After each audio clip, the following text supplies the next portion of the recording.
tenemos el día de hoy a alguien que me da muchísimo gusto que esté aquí conmigo, que esté con nosotras en A las 2, a mi compañero, el periodista Obed Rosas. Obed, ¿cómo estás? ¿Qué tal, Blanca? Pues muchas gracias por la invitación para estar en este espacio de A las 2. A mí también me da mucho gusto poder acompañarte, sobre todo para esperar a lo que Romina llega aquí al aeropuerto del corporativo de Sin embargo, Ajá. que baja sobre todo, pues ya empecemos a hablar sobre este tema del primer informe de gobierno de la presidenta Claudia Sheinbaum Pardo. Está dándolo exactamente a 11 meses de haber asumido el gobierno. Lo hace con una popularidad, de acuerdo con esta encuesta de Encol, del 79%. A manera de comparación, Andrés Manuel López Obrador lo hizo con una popularidad del 72%. Estamos hablando que tiene un respaldo importante, y de acuerdo con lo que veía de las pláticas que tuvo Romina con los distintos asistentes, gobernadores, legisladores al acto, estamos hablando de que acuden prácticamente la mayoría de los gobernadores de oposición. Estamos hablando de solamente no vi a Teresa Jiménez de Aguascalientes, pero estamos hablando que sí fue Pablo Lemus de Jalisco, Samuel García de Nuevo León, la propia Maru Campos, que es de los más cuadros más reacios, también asiste. Vi a Esteban Villegas, a Manuel Jiménez. Estamos hablando, y en cada uno de ellos pronunciándose bien sobre el mensaje, particularmente de la coordinación que están teniendo en materia de seguridad, que es uno de los principales retos que tiene la propia presidenta. Destaca una disminución del 25% en un corto tiempo, desde que septiembre a julio. Entonces me parece que entre todos estos indicadores, a lo que sumemos el nuevo Poder Judicial, un acto en sí histórico en el que da a conocer cada uno de estos indicadores que se han tenido en diferentes temas, desde política social, entrega de apoyos, indicadores económicos, de relaciones exteriores y demás. Sí, Obed, a mí me gusta esta parte me gustaría que habláramos de esta parte en la que la presidenta, y que es casi el inicio también de su mensaje, de su discurso el día de hoy, y dice: damos continuidad y avanzamos sustentados en la gran hazaña del presidente López Obrador, que no solo separó el poder político del poder económico, sino con un nuevo proyecto de justicia social sacó de la pobreza a más de 13.5 millones de personas. Es prácticamente también al inicio de su mensaje, y además de que menciona esta cifra con un dato duro, señala, son 13.5 millones de personas que ya no viven en pobreza, y que fue una hazaña, como señala, del presidente Andrés Manuel López Obrador, el presidente del sexenio anterior. También lo que ella señala es que su gobierno está sustentado en lo que realizó el presidente Andrés Manuel López Obrador. No es una novedad que ella señale que es la continuidad, pero justamente también la parte en la que lo pone en su discurso al inicio, y señalar que a partir de ahí ya está comenzando también ella su gobierno, y seguir señalando esto es el segundo piso, es no se parte de cero, sino que se parte de un movimiento que ya en otro momento ganó, que ya se avanzó, y que esas son, digamos, sus bases. Y con eso, no sé tú qué opinas, Obed, no solamente que sean sus bases en cuanto a lo mejor a lo técnico, como esto, que se logró sacar a 13.5 millones de personas de la pobreza, sino que es también como una base ideológica para este gobierno. ¿Tú cómo lo ves? Claro, es en ese sentido donde ella da cuenta de cómo este proyecto que inicia el presidente Andrés Manuel López Obrador, al que ella da continuidad, por eso mismo lo menciona, porque ella desde un principio siempre ha establecido que son parte de un mismo modelo que busca precisamente sacar a esta época neoliberal, en la que ella cuestiona precisamente esta lógica que se mantuvo a lo largo de distintos gobiernos, en el cual sacan el Estado solamente ahí como un ente que está observando de lejos, y que son las propias empresas, los propios grandes capitales en los que colocan, digamos, ahí estas esperanzas de generar empleos y en la medida en que ellos les iba a ir bien, iba a permear hacia abajo y que todo al resto de las personas también les iba a ir bien. Algo que se demuestra a lo largo de las décadas nunca fue así, es todo lo contrario, y ya lo platicaban en Expreso de la Materia, es un poco la lógica al contrario, es la medida en que las personas, el gran grueso de la población, tenga mejores calidad de vida, mejores salarios. Estamos hablando de que antes de Claudia Sheinbaum Pardo y de Andrés Manuel López Obrador estaba esta idea de que no podían aumentar los salarios mínimos porque iba a haber toda una concatenación ahí de inflacionaria que iba a impactar gravemente a la economía del país. Pues ellos primero la desincorporan, la quitan la relación a partir de las sumas y van empezando a aumentar los salarios mínimos como nunca se había visto pues prácticamente en toda la época neoliberal. A eso se suma esta cuestión que nos hemos visto de los apoyos sociales, que los críticos dicen, el periódico Reforma en esta tan penosa portada de mencionarlos con dádivas, lo que no dan cuenta es que ese ingreso que tienen las familias de los deciles más pobres, que tienen mayores recursos, ha significado precisamente la diferencia entre estar viviendo la pobreza extrema y salir de ella. No estamos hablando de que ahí se sustenten todo, digamos, los recursos, solamente implican realmente un porcentaje mínimo de los ingresos de la familia. El mayor número de ingresos proviene del trabajo. Entonces estamos hablando que es un proyecto que se da continuidad de un gobierno a otro, como tal vez nunca lo habíamos visto en otro tipo de gobiernos. En los últimos gobiernos, que cada presidente, digamos, iba con su propio proyecto de gobierno, se desligaba del pasado, muchas veces se utilizaba estas investigaciones contra miembros del gobierno pasado para, digamos, quedar bien parados o demás. Lo vimos en distintas ocasiones, cómo cada uno marcaba distancia y no había esta continuidad en detrimento de nosotros los propios mexicanos. Por primera vez vemos un proyecto transeccional que está dando continuidad y que uno de cuyos primeros indicadores tangibles es precisamente el que tantas personas hayan salido de la pobreza como no había ocurrido en décadas, Blanca. Sí, y esto que señalas, claro, ¿cómo no iba a haber querer tener separarse un presidente del anterior cuando habían hecho tanta cochinada? Pues sí, lo que intentaban es desligarse de esos para poder comenzar de cero, lo cual pues por supuesto que no lo lograban. Y esto que señalabas del salario mínimo es creo que uno de los ejemplos muy, muy claros de esta política que mantuvieron a este señor Basilio González al frente de la Comisión Nacional de los Salarios Mínimos por casi 30 años.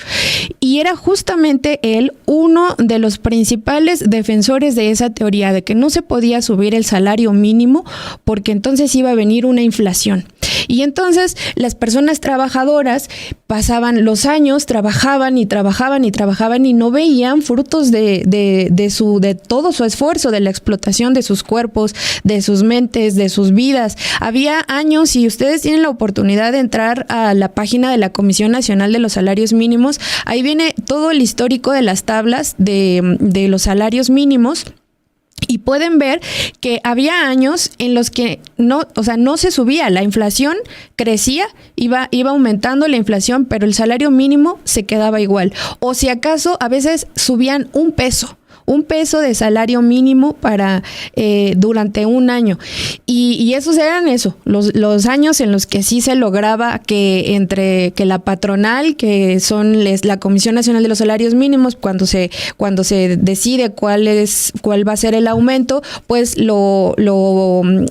votan entre representación de la patronal, de sindicatos y de gobierno. Y pues sindicatos que estaban hechos totalmente a modo al gobierno, la patronal actual, pues igual, claro que no iban a aumentar estos. Entonces, justo lo que señalabas, Obed, el que unos tuvieran un aumento en sus ingresos como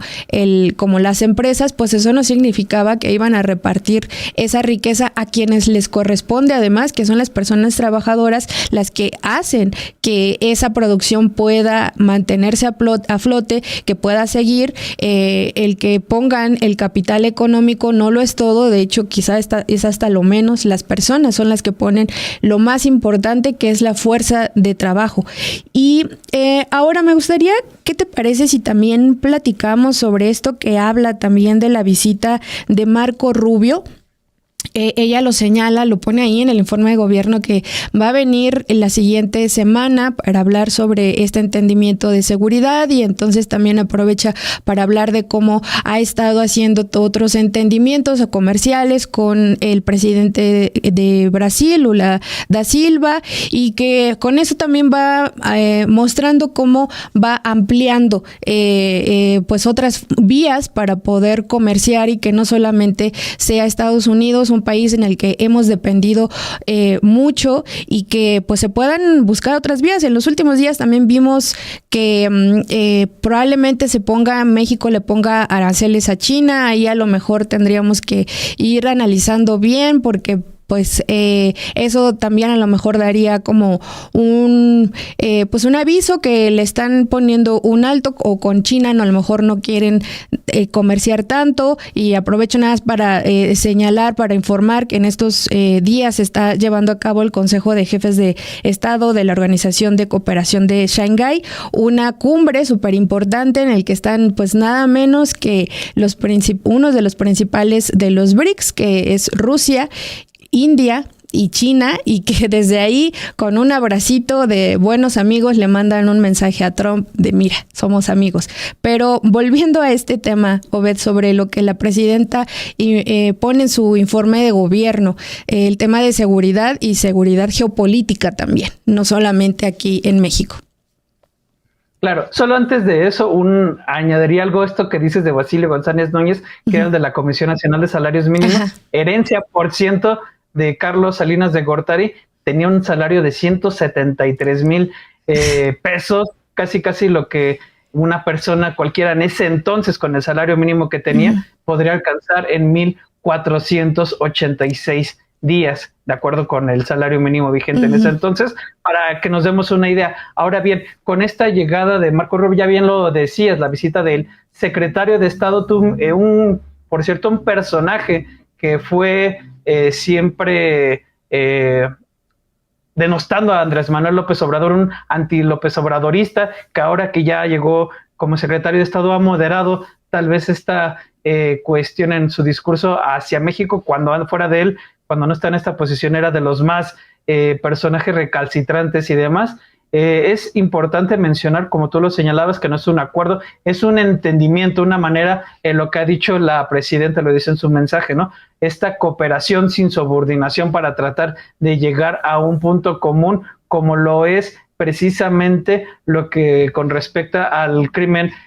organizado, todo el narcotráfico. Es clara la demanda que existe de Estados Unidos hacia México con respecto a los cárteles, que por cierto, una vez que cazan a estos grandes sicarios, llegan allá a acuerdos con el gobierno de Estados Unidos para hacerlos partícipes en sus diferentes procesos que llevan allá. Bueno, México ha sido muy claro en lo que respecta al tráfico de armas, que ahí será importante también saber en qué medida el gobierno de Estados Unidos empieza también a trabajar en esta materia, porque son las armas, y es uno de los principales reclamos que mantiene el gobierno de México desde el gobierno pasado, y en esta idea de que son continuidad de un mismo proyecto, es que se empiecen a hacer más, trabajar de mejor manera coordinada para tratar de estar deteniendo este río de plomo que proviene precisamente de Estados Unidos a México. Yo creo que esos serán de los planteamientos que ha hecho a lo largo del gobierno. Ahora bien, tú mencionas también ya en cuestión de comercio, que también lo destaca la presidenta en su mensaje, cómo está México es hoy por hoy quien tiene el menor número de aranceles, impuestos, y la presidenta no se ha quedado simple y sencillamente con eso. Ha sabido navegar a este huracán Donald Trump, que se ha ensañado con todas partes, lo ha sabido navegar, pero no se ha quedado ahí de, bueno, ya dominamos a Donald Trump, muy bien. La presidenta, en esta manera de entender que es un factor impredecible, se ha ido acercando, lo vimos con Brasil, lo cual era un planteamiento desde hace muchísimo tiempo, que muchos nos decíamos de por qué no nos vamos acercando a estas economías, a esta gran economía que es el gigante brasileño. La presidenta vemos que se ha ido acercando, y de igual forma se prevé que tenga pues ahora sí que un acercamiento, unas pláticas con Mark Carney, con el primer ministro canadiense, con quien hemos visto que existe ya, a diferencia de lo que fue Trudeau, que solamente nos utilizaba para estar golpeando, vemos que es un nuevo replanteamiento de lo que podrían ser las relaciones, en la medida en que todo indicara que Donald Trump quiere hacer tratos bilaterales, no tanto como este entendimiento de lo que puede hacer el TEMEC. Aún así, el gobierno de México ha sido constante en decir que ellos quieren mantener un acuerdo tripartita, independientemente de lo que se logre. Es bueno que la presidenta mantenga un diálogo bilateral con lo que es el gobierno de Canadá. Lo hemos visto con la Unión Europea, también como otro indicador. Pero principalmente a mí me llama mucho esto la atención de Brasil, por lo que mencionas, de que ellos representan este bloque de las BRIC que ha causado mucho malestar a Donald Trump y que ha sido una alternativa finalmente ante lo que implica el imperio. Ciertamente con China es un tema muy complicado, por lo que podría representar acercarse, aunque recordemos que no es que estén tan desligados. China fue importante en la pandemia al dar a México, por ejemplo, los ventiladores y demás. Y me parece que eso agregaría otro indicador que también está ayudando a la presidenta, que es cuidar todo el comercio interno, con estas medidas de poner siempre la sustitución de importaciones, que creo que todo eso va acompañado en este gran paquete, como lo vimos con el calzado, ¿no? Que están tratando de recuperar esta industria que precisamente a la época neoliberal se volvió, pues dejó de ser competitiva, sobre todo ante la importación de todo tipo de calzado que viene de otros países y que es más barato.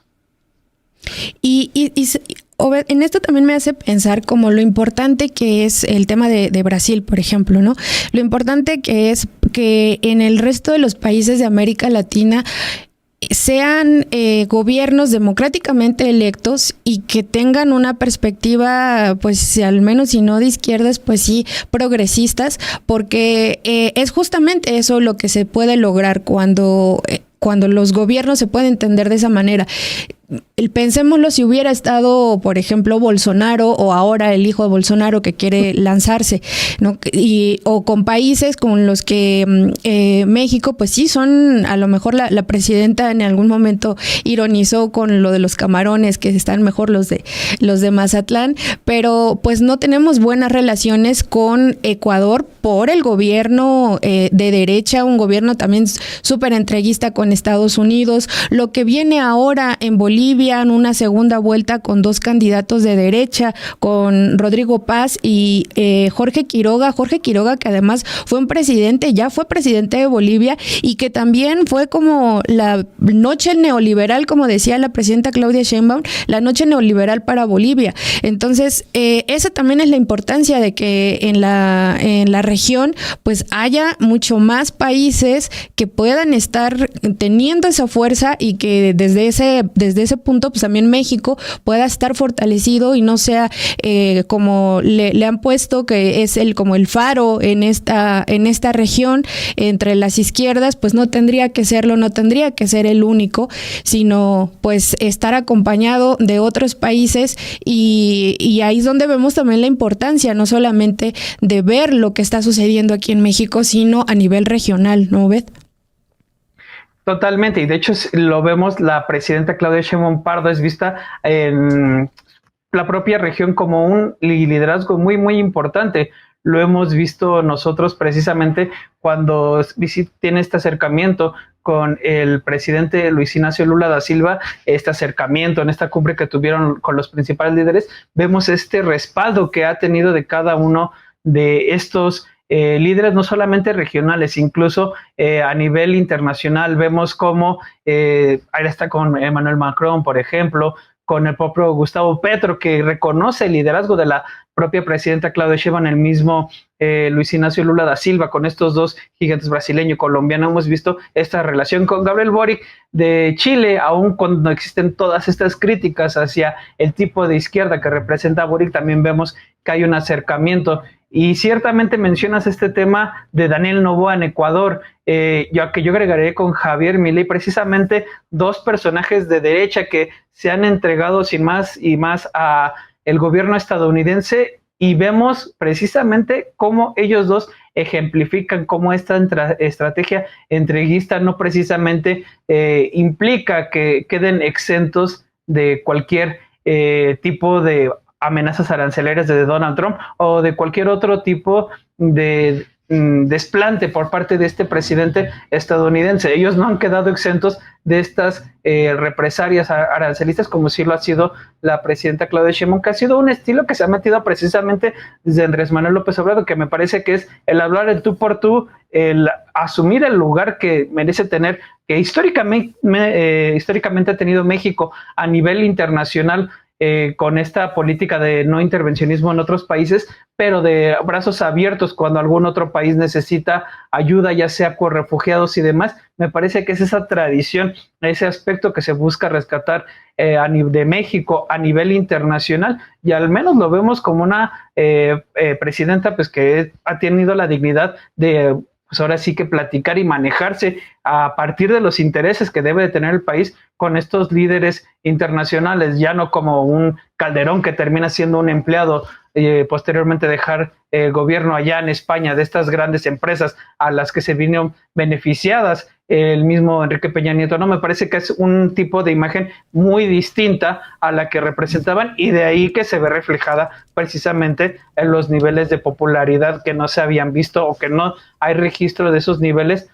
previamente, y que es algo que también se le reconoce a nivel internacional, ¿no? Que ella misma lo dice, tenemos ahorita un buen momento a nivel internacional y lo estamos aprovechando. Digo, son bases que se centran en lo nivel económico, político, la política internacional, que deben de servir y ser aprovechados para ir avanzando en este proyecto de gobierno, ¿no? Sí, es que justamente eso es lo que pues puede parecer gracioso de a pesar de todo ese entreguismo de esos países como El Salvador, Ecuador y como Argentina, no se han salvado de los aranceles, y eso pone en realidad muchísimo un mayor ejemplo y de lo que hemos estado platicando de cómo, pese a que la presidenta no ha asumido esa postura, sí ha logrado que México sea el que menos aranceles tiene. Y eso lo ejemplifica mucho, me parece, con lo que señalas, Obed. Y también me gustaría platicar entre las reformas, y creo que lo quisiera ligar un poco con lo que estamos hablando. Entre las reformas que ella destacó es algo que también ya comenzó el presidente Andrés Manuel López Obrador en su sexenio, y es la reforma en materia de los pueblos indígenas, y que por fin se les reconoce como sujetos de derecho, y es algo que es de celebrarse, pero por otro lado digo, o sea, en 2024, 2025, hasta ahora se les está reconociendo como sujetos de derecho. Todo este tiempo, pues, habían quedado en un nivel menor. Lo vemos aquí, hemos platicado a las dos de mucho del tema de racismo, del clasismo, de cómo siguen siendo personas se les sigue viendo desde muchos sectores como personas de segunda, realmente eso. Y otra prueba está en cómo se ha hablado del propio presidente de la Suprema Corte, el nuevo presidente Hugo Aguilar, y el día de hoy la presidenta también habla sobre la reforma judicial y da paso desde su informe le abre un espacio a este momento histórico que no solamente ella estaba viviendo como la primera mujer que da un informe de gobierno, la primera mujer que es presidenta en este país después de 200 años, sino también pues una nueva corte que va a ser dirigida por un hombre indígena. ¿Cómo ves tú eso, Obed? Me parece que es precisamente, bueno, primero partamos si que la consumación de la independencia del país es el septiembre de 1821. Estamos hablando que 200 años después sean vistos, bueno, más de 200 años después sean vistos como sujetos de derecho, pues evidentemente ya de ahí estás hablando de un cambio de paradigma, ¿no? La manera también en lo que lo menciona la presidenta Claudia Sheinbaum Pardo de cómo por primera vez más de 20,000 comunidades indígenas y afromexicanas, eso también es importante, sí, son comunidades indígenas, pero también afromexicanos, que es esa cuarta raíz perdida de la que pocas veces se habla y que cada vez ha sido más visibilizada en estos últimos gobiernos, porque hasta antes no recuerdo que se hablara de esta cuarta raíz. Bien, pues estamos hablando de que estas comunidades están recibiendo ya un presupuesto público directamente, dice la presidenta que son 12,374 millones de pesos que ya son administrados de acuerdo a las formas de gobierno y de organización comunitaria de cada uno de estos pueblos. También me parece que esto también va ligado a estas ceremonias simbólicas de las que tú planteabas esta pregunta de qué pensar con la entrega de los bastones de mando. Precisamente es también lo que yo lo veo así, es como este cambio de paradigma e ir reconociendo cuáles son estos apegos, estas maneras de gobierno, estas formas de autogobernarse de cada uno de estos pueblos indígenas. El traer este simbolismo también implica precisamente ir abrazando esas raíces que durante bastante tiempo solamente se veían como algo ahí que era eso tercero, eso ajeno, y no abrazándolo, no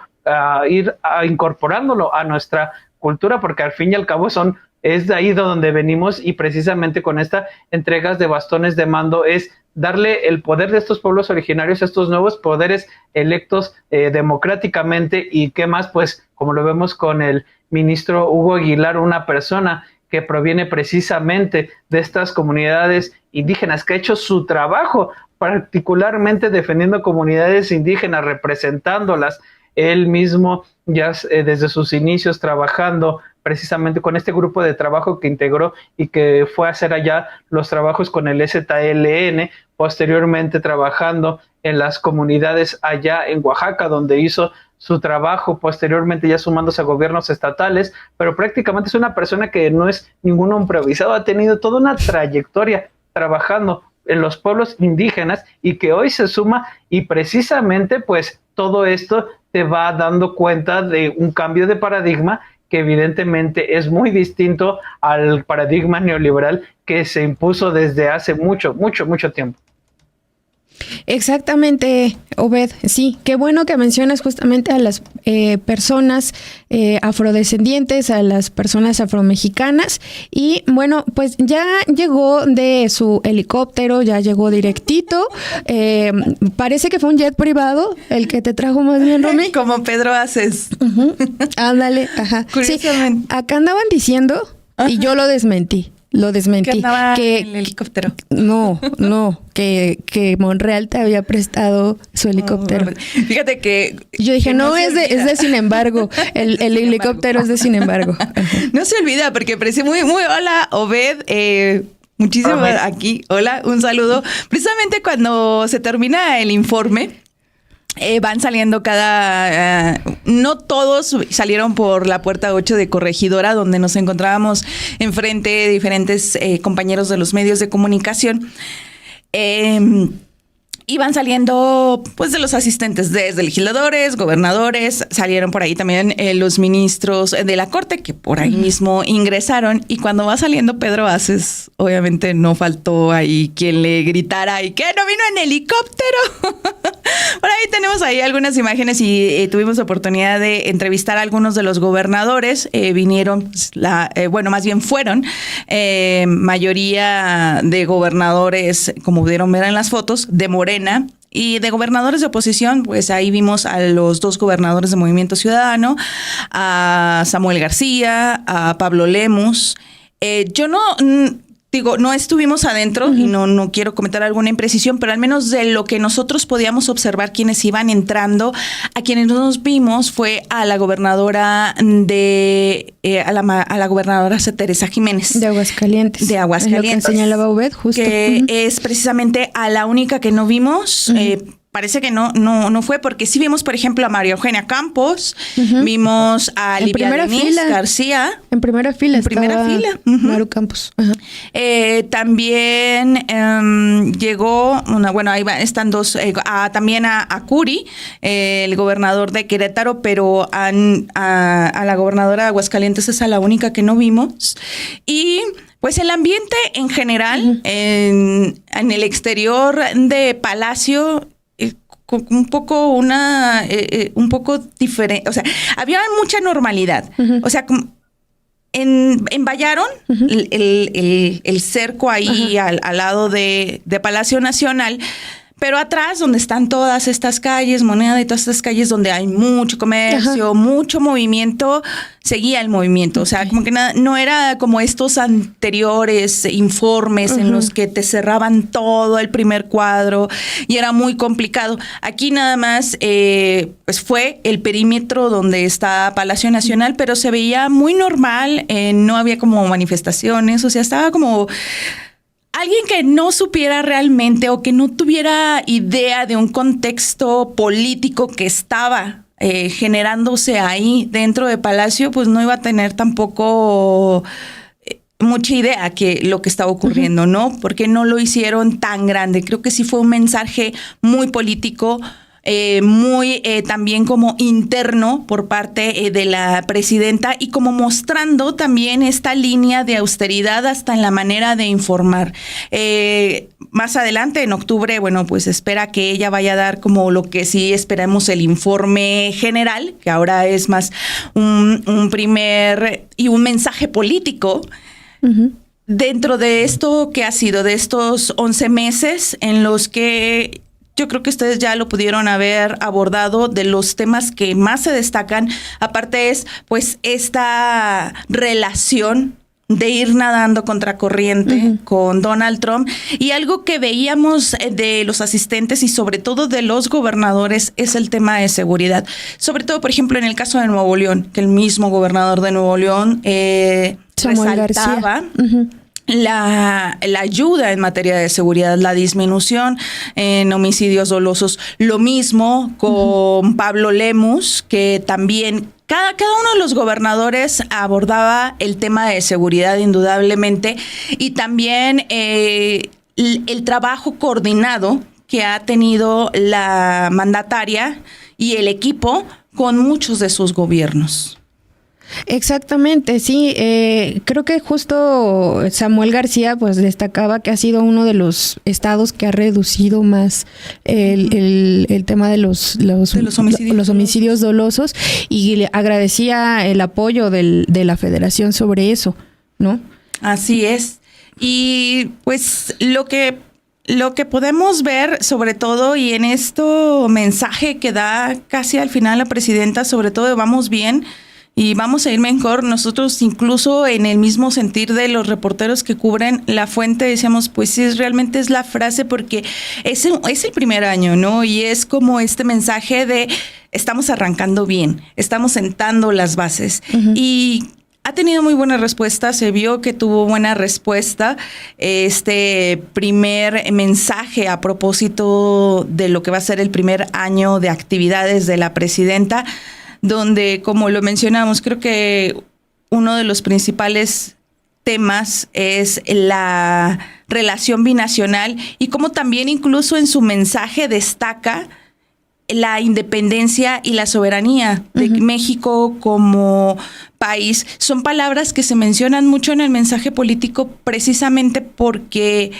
eso es lo que dentro de la cabeza fría, de la manera ecuánime, es lo que está defendiendo también la presidenta en un año muy cargado de embates y de presiones de Estados Unidos a raíz de los aranceles.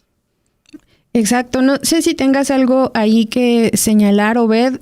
Creo que a mí me gustaría destacar justo en el tema de la soberanía, el rescate de la soberanía energética y pues algo que además comenzó también con Andrés Manuel López Obrador, que se hicieron varias reformas y que también de eso derivó el plan B, el plan C, y que porque está nuevamente hablando de la Suprema Corte de Justicia de la Nación, pues la anterior corte le dio corte, pero a todas las reformas que pretendían recuperar la soberanía de la energía, y es algo que a lo mejor incluso en nuestras generaciones podríamos a lo mejor ni siquiera como pues ver tan importante, porque justo veníamos de unos años de neoliberalismo en los que evidentemente eso es lo que se había hablado desde los gobiernos de esa manera ideologizada, aunque siempre dicen que ellos no tienen ideología, pero por supuesto que sí, su ideología es, como decía el presidente, el dinero y la acumulación de riqueza para unos cuantos. Entonces, claro que sí tenían esa ideología, y esa es la que nos habían ido transmitiendo a la población, y que a lo mejor ni siquiera pues podríamos en algún momento, a veces ni siquiera sabíamos por qué era tan importante que tuviéramos una soberanía energética, que CFE produjera la mayor parte de la electricidad y no las empresas, lo que significaban las eólicas. Y bueno, no sé si tú quisieras hablar sobre esto, Obed.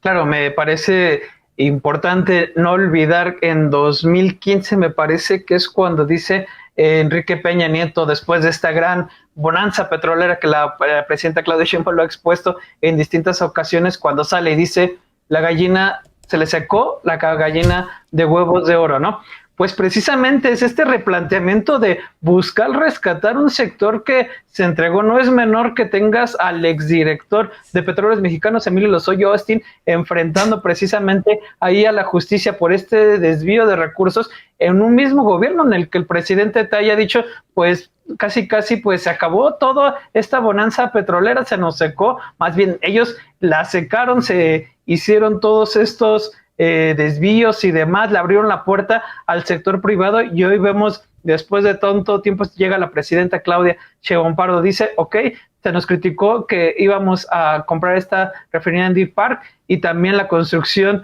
de la refinería Olmeca, una refinería que existe, no una barda como la que construyó Felipe Calderón Hinojosa, una barda que ahí está, una barda horrible gris. Bueno, estamos teniendo aquí todo esto y habla sobre todo cómo por fin aumenta esta producción casi al triple después de 2018 ya de combustibles. Pues sin duda en lo que llega esta transición, pues ser autosustentable, lo que se refiere con ese tipo de energéticos, sin duda también te muestra este cambio de modelo a partir de lo que fue un neoliberalismo que simple y sencillamente saqueó petróleos mexicanos en beneficio de esta élite, de estos unos pocos cuantos de la clase gobernante, y ahora ya vemos ciertamente todo un cambio de modelo que es el que están avanzando. Y eso avanzando con una empresa que también hay que decirlo, a la que prácticamente tronaron. Así es. Y es algo que también estuvo destacando también la propia presidenta, y lo destaca de repente en diversas conferencias de prensa cuando se le pregunta, y últimamente se le estuvo preguntando mucho con el tema, porque hay que recordar que dentro de los logros se espera que para el 2030 pues ya al menos Pemex pueda producir suficiente, incluso para el 2027, porque acaban de presentar este plan para salir de la deuda que tuvo Pemex, que se disparó, y que para este año, pues el precio, para entenderlo, como de los intereses sobre los intereses era demasiado, y presentan este plan donde la Secretaría de Hacienda va a apoyar a Pemex. Y a partir del 2027 se espera que el Pemex ya pueda pagar, ser redituable, y de disminuir casi un 70% lo que tienen de deuda de intereses sobre que nos dejó el neoliberalismo para el 2030, que no hace mucho también que se presentó ese plan, siempre como junto con esta idea de la soberanía energética, lo que acaba de presentar, por ejemplo, también de las 2 plantas termoeléctricas en Baja California Sur, es decir, como también esa visión a largo plazo que quizá ahora en este momento en el primer informe no lo veamos tan tangible, pero eso es lo importante de ir poniendo las bases. Cuando los analistas dicen no se resuelven las cosas en 6 años, pero lo importante es que desde el año primero se vaya viendo cómo se van asentando las bases para que las cosas también vayan funcionando a futuro, ¿no, Obed? Y pues con esto te agradecemos muchísimo que nos hayas acompañado. No, pues muchas gracias a ustedes, Blanca, muchas gracias por la invitación, igual Romina, y pues gracias igual allá por la cobertura en Palacio Nacional. Que tengan muy buena tarde y pues aquí a la orden cuando quieran.